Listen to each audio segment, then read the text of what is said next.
There's a big summit coming up next month. This is in the third week of August. And it is a summit that could have big implications for the US economy, for the world economy, for your finances and mine. The summit is in Durban, South Africa.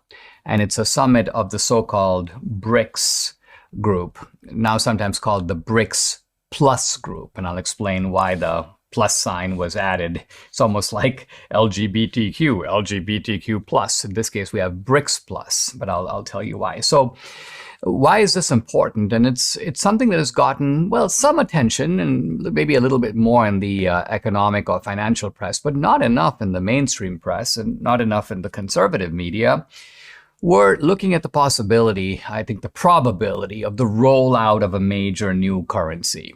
So sometimes people talk about multilateralism, multipolarism, and what they're referring to generically is the fact that the United States losing its sole position as the world superpower and other powers coming up. I'm not talking about that. I'm actually talking about almost a revival of Cold Warism in the sense that the Cold War was between just two countries. Each of the countries might develop a wider orbit of allies, and in the case of the Soviet satellites, but it was a bipolar world. I'm talking about a bipolar currency world. So not a world of 10 currencies. I mean, obviously many countries will have their own currency, but we're talking here about a reserve currency. And a reserve currency is the currency that countries hold on to store their value. Think particularly of countries that don't have debts, but are in a creditor position.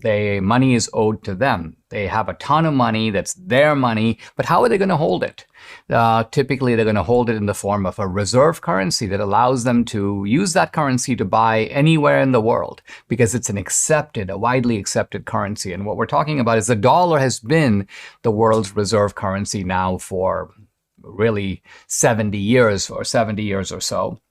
And we're talking about a rival currency that certainly at the beginning doesn't displace the dollar, doesn't get rid of the dollar, but it eliminates the dollar's monopoly as a global reserve. And all of this can happen pretty quickly, and it might be kicked off in this event I'm describing in August. So just talk a word about BRICS. BRICS, of course, stands for Brazil, Russia, India, China, South Africa.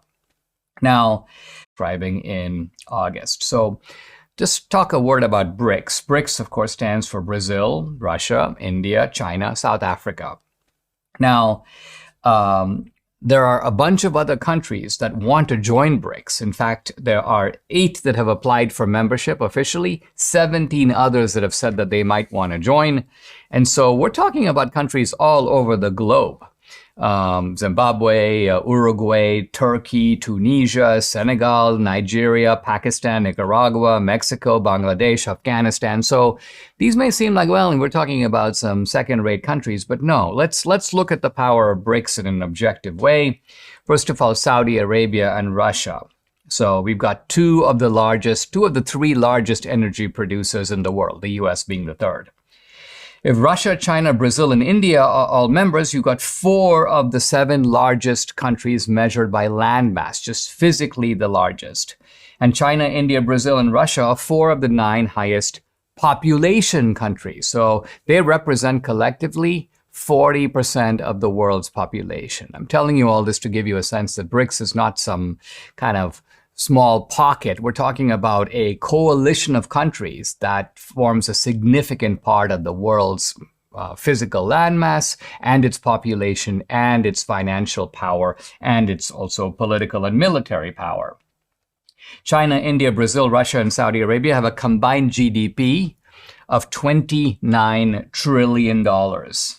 That's about 30% of global GDP. And Russia and China, of course, have 2 of the 3 largest nuclear arsenals in the world, the United States, of course, being the other. So now, why has this remarkable coalition even come together? I would argue that it's come together because the US has, at least in the perception of many of these countries, abused its dollar reserve power. And here's what I mean. When you have a global reserve currency, the rest of the world trusts you that they can store dollars and at their discretion use those dollars to buy stuff. Now, what if you decide, no, because it's my currency, it's my dollar, I own it, I'm going to tell you, no, I got sanctions against you, so you can't use my dollars anymore. Well, suddenly the guy goes, well, I've been storing my national wealth in dollars, and you're now telling me I can't use them? So this will produce a panic, a desperation, a resistance on the part of the sanctioned party. And of course, the United States has had sanctions against Iran, by itself not so significant, but now sanctions against Russia in the wake of the Ukraine war. So the Russia sanctions have really sent... The point is not just that Russia can't do business with dollars. And what does that make Russia do? Well, it makes Russia send oil to countries like India, to other countries that do business with Russia. And then guess what? Those countries turn around and sell that oil to Europe. So Europe has sanctions. They can't buy Russian oil directly, so they buy it indirectly. They buy the same Russian oil that has been transported in tankers to India and other countries and then sold to the Europeans. And the Europeans go, well, we're not buying from Russia. We're just buying from India.